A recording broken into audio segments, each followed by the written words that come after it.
하나님 말씀 보겠습니다. 하나님 말씀 요한복음 4장 25절부터 38절까지의 말씀을 제가 봉독해 드리겠습니다.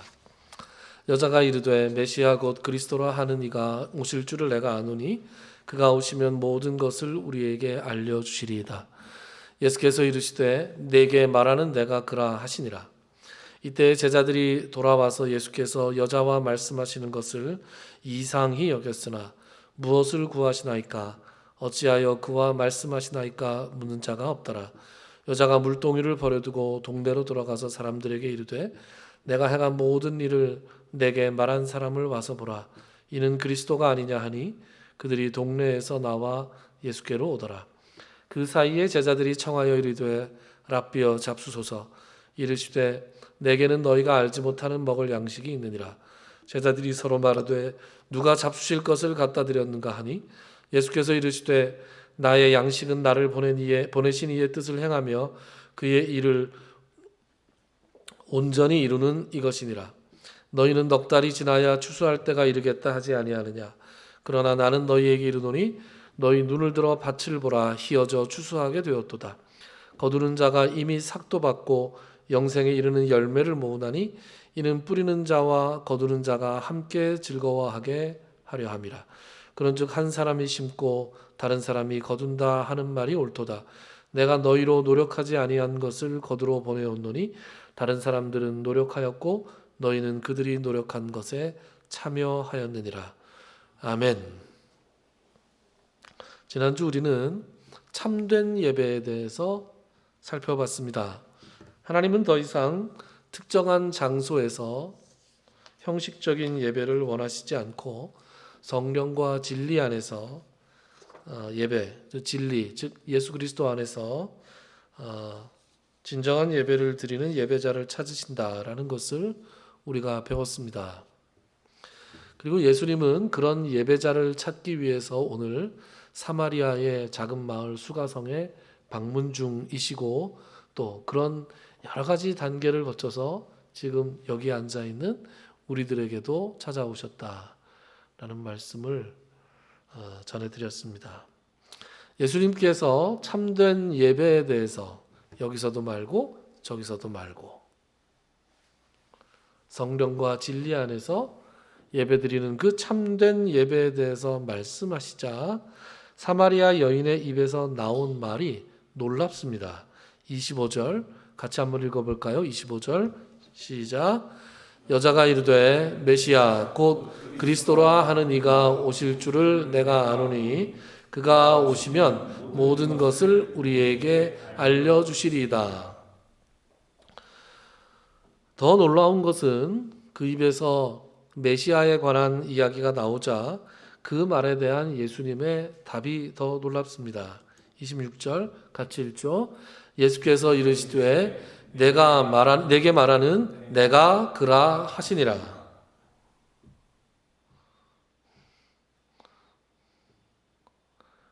메시아라는 분이 있어서 우리가 그 분을 기다리고 있는데 그분이 오시면 우리에게 모든 것을 다 알려주실 것이라고 하던데요. 내가 바로 그 사람이야. 이렇게 얘기했습니다. 이거 기절초풍할 일 아닙니까? 여러분 이것이 오늘날 우리의 감각으로도 곰곰이 생각해 보면 굉장히 대단한 것인데 복음서를 읽어본 경험이 있으신 분들이라면 예수님의 이 말씀이 얼마나 놀라운가 하는 것을 알 수 있습니다. 왜냐하면 복음서 전체를 통틀어서 마태, 마가, 누가, 요한 전체를 다 통틀어서 내가 바로 메시아다. 내가 바로 너희들이 기다리던 그 그리스도다.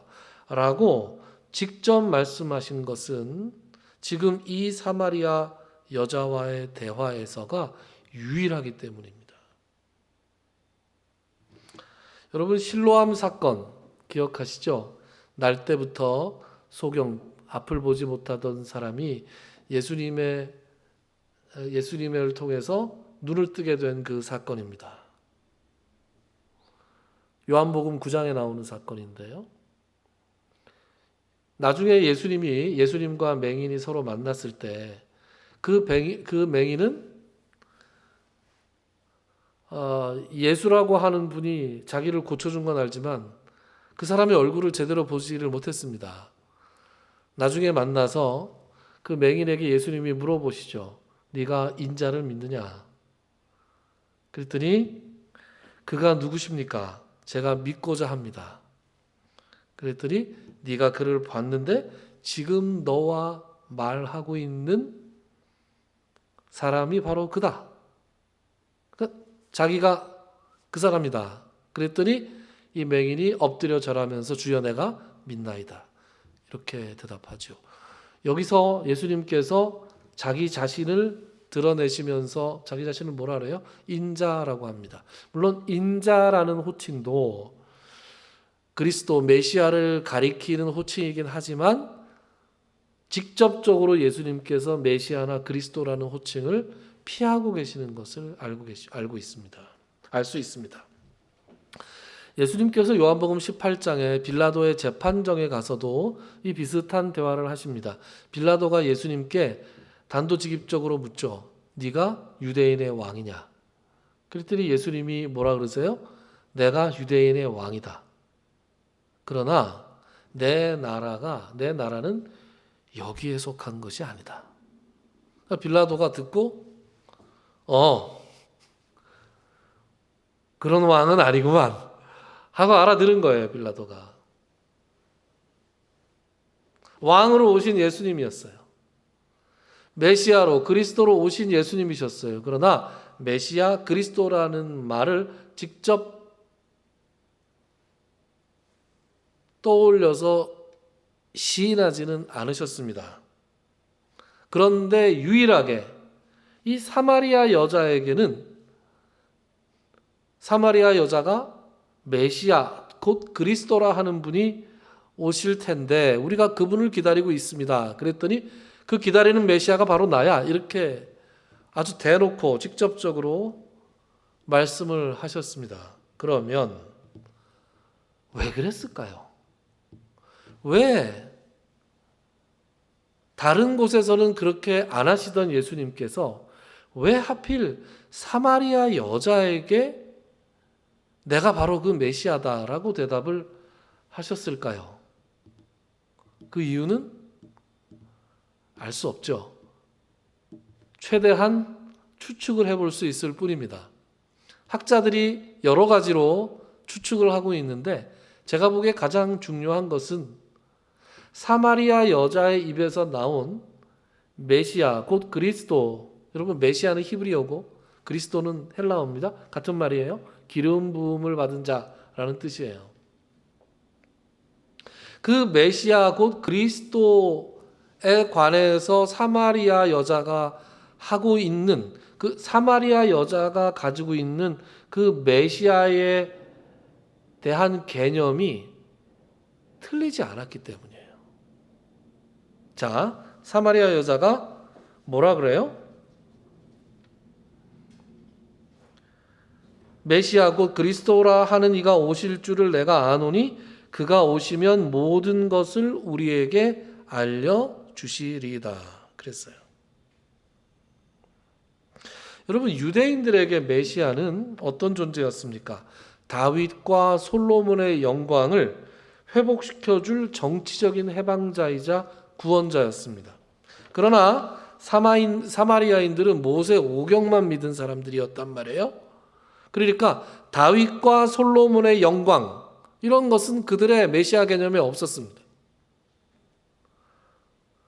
다윗과 솔로몬은 남쪽 유다 사람이잖아요. 물론 통일 왕국의 왕이긴 했지만 유다 지파 사람들이잖아요. 솔로몬의 아들 르호보암에 반역해서 세운 나라가 북이스라엘이었고 그 북이스라엘 사람들과 거기에 온 이방인들과의 혼혈이 사마리아인들이었단 말이에요. 그런 사람들에게 다윗과 솔로몬의 영광 같은 그런 기대가 있을 리가 없었습니다. 다윗과 솔로몬의 영광은 오히려 그들의 입장에서는 압제를 의미하는 거였어요. 그들은 모세 오경을 제외한 다른 모든 성경을 믿지 않았습니다. 그래서 사마리아 여인이 메시아 곧 그리스도라 하는 이가 오실 줄을 내가 아는데 그가 오시면 모든 것을 우리에게 알려주시리이다. 즉 메시아는 어떤 존재냐? 모든 것을 우리에게 알려주실 분이 메시아예요. 그럼 모든 것을 알려주실 분으로서의 메시아라는 사상은 어디에 나와 있느냐? 바로 신명기에 나와 있습니다. 신명기 18장 15절 말씀 같이 한번 읽어볼까요? 시작. 내 하나님 여호와께서 너희 가운데 내 형제 중에서 너를 위하여 나와 같은 선지자 하나를 일으키시리니 너희는 그의 말을 들을지니라. 아멘. 신명기는 모세의 유언이라 그랬잖아요. 여기서 나 그러면 모세를 얘기하는 겁니다. 모세가 지금 이스라엘 백성들에게 뭐라고 유언을 하고 있느냐? 나는 약속의 땅에 들어가지 못하고 죽지만 하나님께서 너희가 약속의 땅에 들어가면 너희 가운데에서 나와 같은 선지자 하나를 일으키실 것인데 너희는 나 대신에 이제 그의 말을 들으면 된다. 이렇게 말하고 있는 거예요. 왜? 모세가 없는 세상을 그들이 상상할 수 있겠어요? 그러니까 모세의 이후 모세가 죽고 나면 어떻게 해야 될지 이스라엘 백성들에게는 아무런 대안이 없었단 말이에요. 모세가 그들을 이끈 지가 40년이에요. 그런데 여기서 나와 같은 선지자가 누구냐 하는 것에 대해서 신약학자, 구약학자, 유대교 학자, 또 개신교 학자 모든 학자들이 공통적으로 보는 것은 1차적으로는 여호수아를 비롯해서 그 이후에 모세를 대신해서 일어났던 많은 선지자들, 엘리야, 예레미야 다 이러한 1차적으로 그 사사들과 선지자들을 가리킨다. 동시에 장차 오실 메시아 그리스도를 가리킨다. 라고 이게 이중적인 예언이라고 가르쳐 왔습니다. 그러니까 사마리아 사람들은 바로 이 신명기 18장 15절에 근거해서 나와 같은 선지자, 그들이 기다리고 있던 메시아 그 그리스도가 모세가 신명기 18장 15절에서 말했던 그 선지자다라고 믿고 있는 거예요. 그런데 그 선지자는 어떤 선지자, 어떤 사람이에요? 너희는 그의 말을 들을지어다. 그의 말의 내용이 뭡니까? 무슨 말을 들으라는 거예요? 하나님이 어떤 분이신지, 하나님의 뜻이 어디에 있는지, 어떻게 하는 것이 하나님을 올바로 믿는 것인지 그 말을 들으라는 거예요.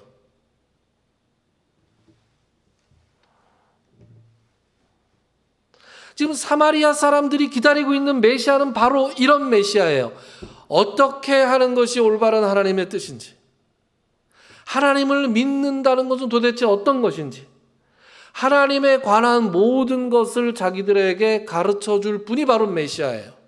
그런 메시아, 다윗과 솔로몬의 영광을 회복시켜 줄 그런 정치적 메시아가 아니라 자기들에게 하나님의 뜻에 대해서 올바르게 가르쳐 줄 그런 메시아를 지금 기다리고 있습니다. 여러분, 이것이 올바른 믿음이에요? 올바른 믿음이었어요. 그래서 이 올바르고 정확한 믿음에 예수님께서 화답하신 겁니다. 뭐라고 화답하세요? 내게 말하는 내가 그다.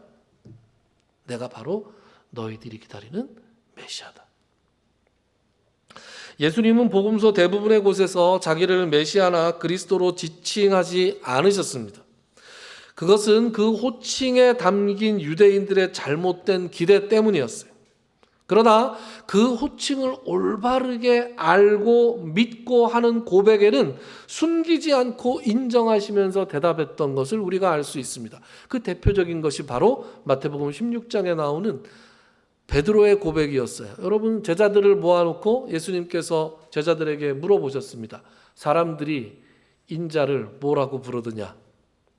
어떤 사람들은 세례 요한이라고 하고, 어떤 사람은 엘리야라고도 하고, 또는 더러는 예레미야라고도 하더이다. 그러면 너희는 나를 누구라 하느냐? 그때 누가 나섰어요? 베드로가 나서서 뭐라 그랬습니까? 주는 그리스도시요 살아계신 하나님의 아들이시니이다. 그랬더니 예수님께서 뭐라고 대답하십니까? 요한의 아들 시몬아, 내가 복이 있도다. 이것을 내게 알게 하신 이는 혈육이 아니요, 즉 사람이 아니요 하늘에 계신 아버지이시니라. 그러니까 너의 믿음, 그리스도시고 살아계신 하나님의 아들이라는 신앙 고백에 대해서 예수님께서 인정해 주신 것이죠. 왜? 그 내용이 올바른 신앙 고백이었기 때문에 그랬던 것입니다. 여러분, 오늘날 우리들에게도 이 올바른 신앙 고백이 필요합니다. 예수님은 우리의 현실적인 문제를 해결해 주러 오신 분이 아니라 하나님과 우리와의 관계를 올바르게 회복시켜 주시기 위해서 이 땅에 오신 분이라는 그 신앙 고백 말이에요.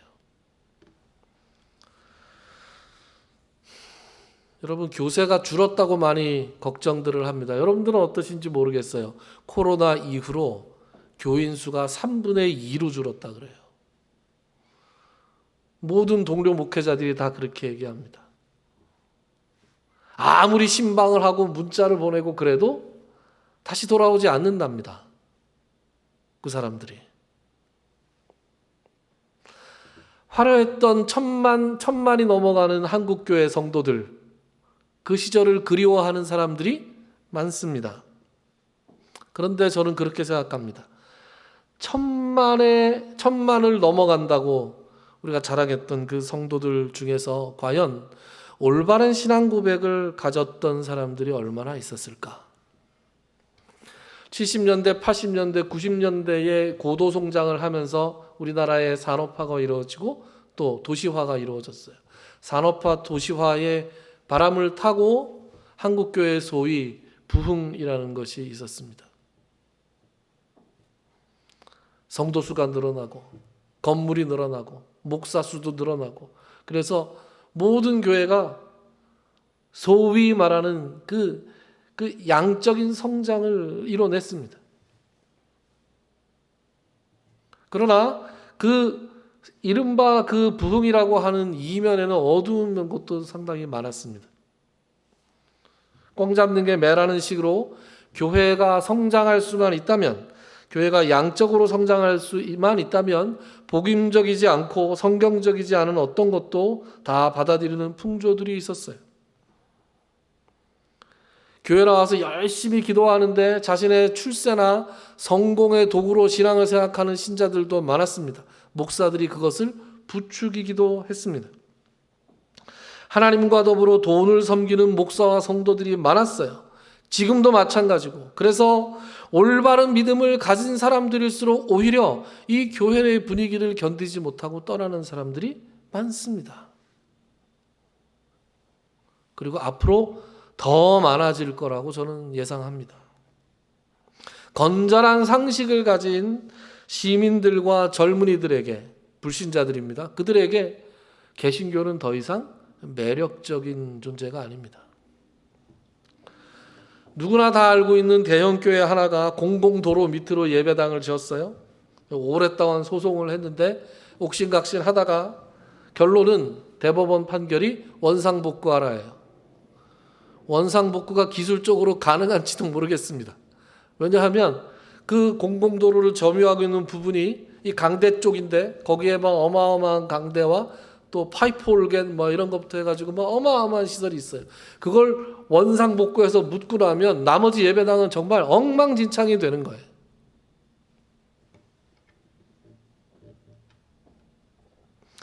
그래서 그 생각을 하면 참 딱하기 이를 데가 없습니다.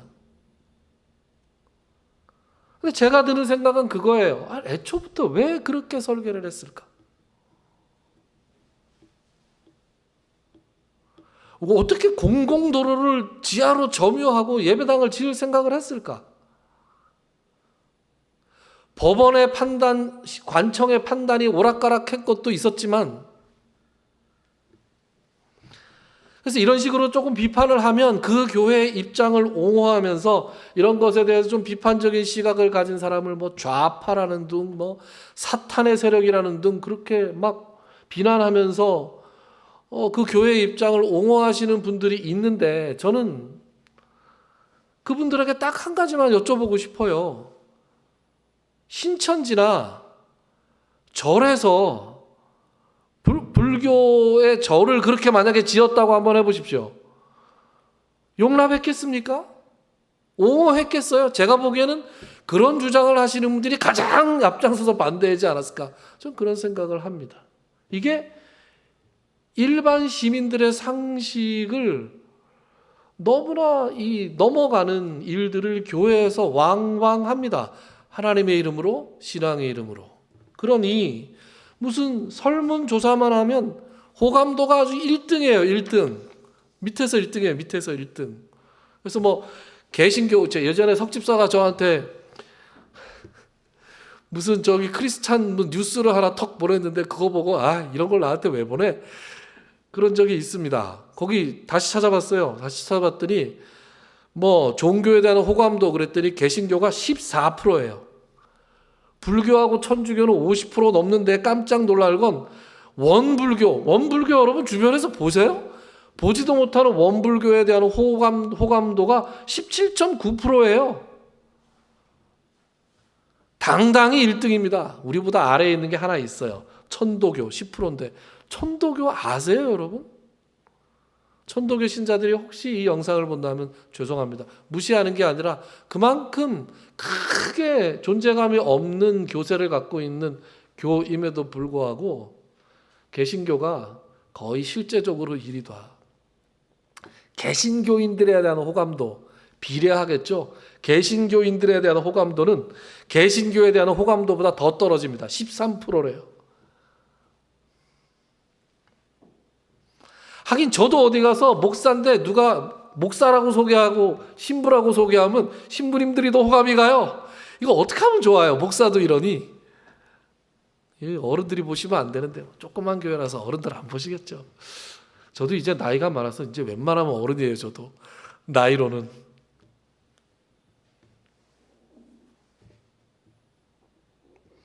왜 이렇게 개신교에 대한 호감이나 신뢰도가 낮은가 이유를 물어보니까 첫 번째가 32% 정도 되는 게 뭐냐? 부패예요. 부패. 저는 독선적이고 전도를 많이 한다. 이게 나오면 차라리 다행이라고 생각해요. 그렇지 않습니까? 뭔가 좀 독선적으로 보이지만 그래도 뭔가 그런 일을 하다가 사람들한테 이 싫어함을 비호감으로 찍히는 거니까. 그런데 그게 아니라 부패랍니다. 부패. 정말 이거 너무 답답한 거 아닙니까? 그리고 두 번째가 사회적 책임 결여.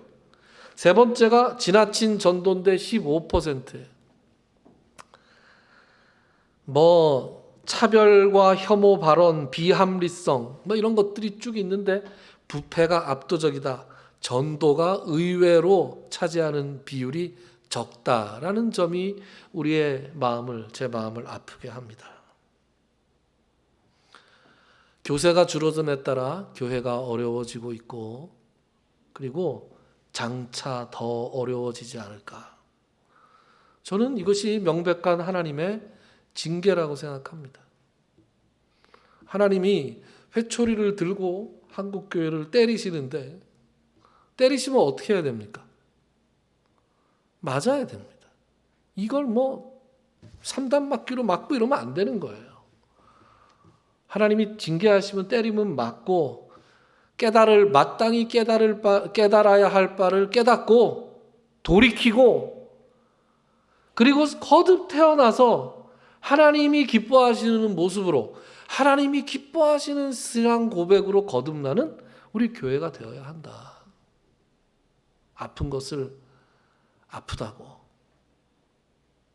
아프게 받아들이면서 예수님께서 해주시던 알곡과 가라지의 비유가 있잖아요.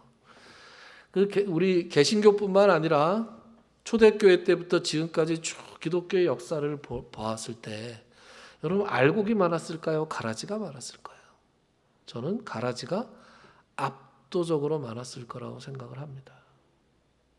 특히 교세가 커졌을 때 그것의 대부분은 다 가라지였을 것이다. 그래서 저는 한편으로 이 교회의 교세가 줄어든 것에 대해서 그렇게 한탄하거나 그렇게 아쉬워하지도 않습니다. 어차피 가라지가 많았다. 중요한 건 우리 한 사람 한 사람이 하나님 앞에서 나만큼은, 우리 교회만큼은 알곡이 돼야지라고 각오하고 결단하고 헌신하는 게 아닐까, 그렇게 생각합니다. 어쨌든 사마리아 여자의 이 메시아에 관한 신앙 고백은 훌륭한 것이었고, 예수님의 인정을 제대로 받아서 이 여자 앞에서만큼은 예수님도 자신이 메시아이심을 어떤 경우보다 더 직접적으로 밝히시는 놀라운 일이 있었다라는 것입니다. 그렇게 사마리아 여자와의 대화가 이 마무리되어 가고 있을 그 무렵에 제자들이 먹을 것을 구해가지고 사가지고 돌아왔습니다. 제자들은 자기들이 돌아왔을 때 예수님께서 이 여자와 말씀을 하고 계시는 것을 보고 어떻게 생각했어요? 이상하게 생각했습니다. 여러분 27절 같이 읽어볼까요? 시작. 이때에 제자들이 돌아와서 예수께서 여자와 말씀하시는 것을 이상히 여겼으나 무엇을 구하시나이까? 어찌하여 그와 말씀하시나이까? 묻는 자가 없더라. 이흐드, 발음이 이상하죠? 이흐드, 히브리어입니다. 히브리어로 이흐드라고 하는 어떤 그 유대적인 그 랍비들의 전통적인 가르침이 있습니다. 이흐드가 뭐냐 하면 단둘이 있는 것이 이흐드입니다. 그래서 유대교 전통에서는 남녀가 배우자가 아닌 남녀가 서로 남들이 보지 않는 한 공간에 있는 것을 엄격하게 금합니다. 길에서 마주쳤을 때, 특히 랍비라면, 랍비 같은 경우에는 길에서 외간 여자를 마주쳤을 때 그냥 인사 정도면 몰라도 인사도 여자가 하는 것을 받고 그러지 먼저 말 시키고 그러면 안 되는 거예요. 그래서 심지어는 부인과 함께도 말 많이 하지 마라. 남들이 이상하게 본다. 뭐 이런 이상한 법칙이 있습니다. 그래서 이런 그 정통 유대계의 가르침을 따르는 현대 유대교 남자들은 엘리베이터에 자기가 탔는데, 혼자 타고 있는데 문이 닫히기 전에 여자가 들어오잖아요. 그럼 문 열고 다시 나갑니다. 한 엘리베이터, 이 막힌 공간 안에 그 여성과 단둘이 있는 것을 절대적으로 피한다 그래요. 이게 이흐드예요. 2000년 전이에요. 예수님은 랍비라고 사람들이 불렀어요, 제자들이. 그럼 이 랍비가 이 여자와 둘이서 이야기를 나누고 있는 거 제자들의 눈에 이상하게 보였습니다. 더군다나 사마리아 사람이잖아요.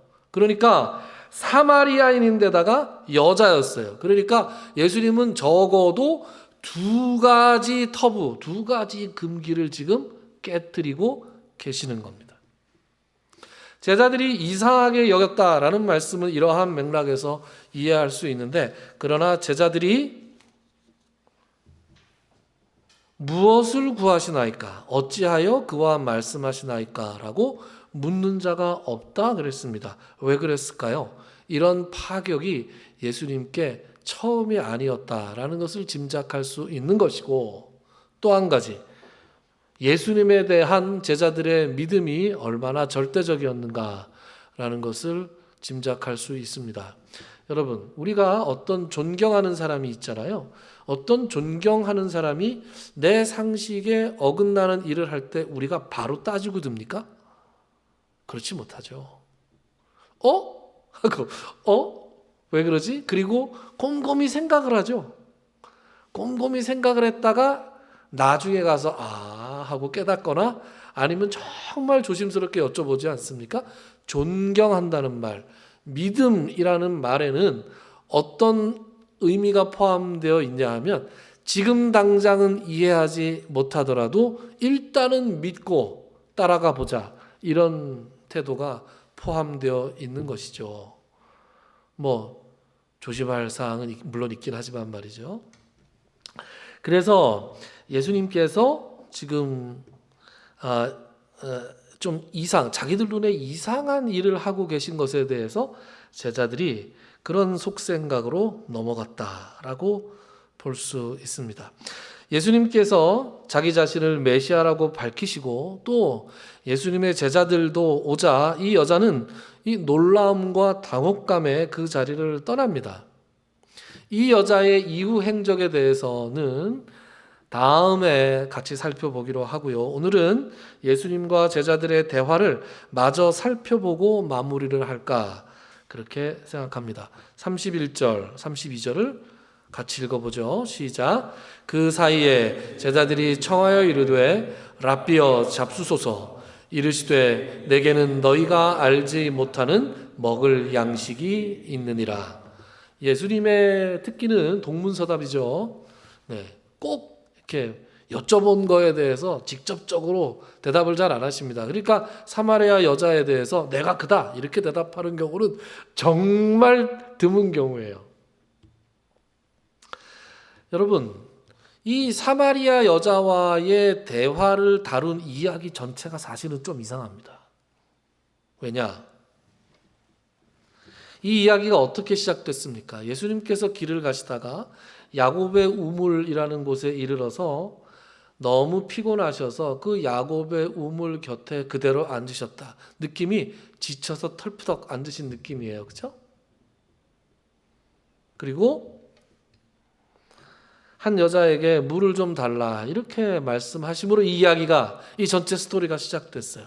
그런데 물을 달라 그랬는데 물을 줬나요? 사마리아 여자가 물을 주는 장면이 나오지 않습니다. 예수님이 물을 마시는 장면도 안 나와요. 둘이서 이야기만 실컷 하고 물을 주고 받고 마시고 하는 장면이 나오지 않습니다. 길 가다가 피곤했고 또 거기다가 말을 많이 하면 목이 더 말랐을 텐데 뭐 실제로 마셨는데 뭐 기록이 안 돼 있다 이렇게 볼 수도 있지만 어쨌든 그 물을 마셨다는 기록이 나오지 않습니다. 그리고 음식을 구해 왔는데 이번엔 또 음식도 안 잡수세요? 그죠? 그러니까 애초부터 물을 달라고 하신 게 목이 말라서가 아니었다. 음식을 안 드셨는데 이 음식을 구하러 간 상황이 구체적으로 어땠을까를 생각해 보면 이 음식 구하러 간 것도 좀 이상합니다. 한번 잘 생각해 보세요. 지금 예수님 제자들이 몇 명이에요? 안 나오죠? 몇 명인지. 그런데 최소한 5명은 됐을 거라고요. 실명으로 거론된 제자만 몇 명이에요? 안드레, 시몬 베드로, 빌립, 바돌로메, 그리고 지금 이 글 쓰고 있는 요한 이렇게 5명이잖아요. 실명만 5명이에요. 그러니까 5명 플러스 알파의 제자들이 지금 여기 동행하고 있는 겁니다. 다 빼고 6명이라고 한번 가정해 보자고요. 6명의 성인 남자가 와서 마을로 음식을 구하러 들어갑니다. 몇 명이 들어가야 맞습니까? 막내 둘이 가야죠. 그런 거 아닙니까? 그러니까 처음에는 막내 둘이 가라. 그리고 예수님이 앉으시고 옆에 고참들 3명이 앉았다가 예수님이 착 째려보면서 야, 니네가 지금 나하고 같이 앉아서 뭐 쉴꾼버냐? 빨리 가. 그래가지고 그 나머지 3명도 지금 사마리아로 들어간 거예요. 우리까지 가야 되나? 아니 6명이 먹을 걸 구하러 5명이 가랍니까? 우리 갓길교회 지금 앉아있는 사람 대표로 뭐 사러 가면 커피 사러 뭐 1명 남겨놓고 우리 장로님 연장자 제일 남겨놓고 4명이 커피 사러 갑니까? 안 그러잖아요. 인간의 상식이라는 거 가만히 생각해 보면 이게 제자들이 다 음식을 구하러 간 것도 되게 이상한 겁니다. 5명이라도 이상한데 만약에 5명 플러스 알파다. 숫자가 2자릿수다. 그러면 예슬이 혼자 남겨놓고 다 먹을 걸 구하러 갔다? 그거 되게 이상한 겁니다. 그러니까 합리적인 추론은 뭐예요? 제가 아까 한 거. 니들도 가라. 왜 안 졌냐? 예수님이 제자들 전부의 등을 떠밀었던 거예요. 왜요? 왜입니까? 사마리아 여자와 둘이서 대화를 진행할 무대를 마련하고 계셨던 겁니다.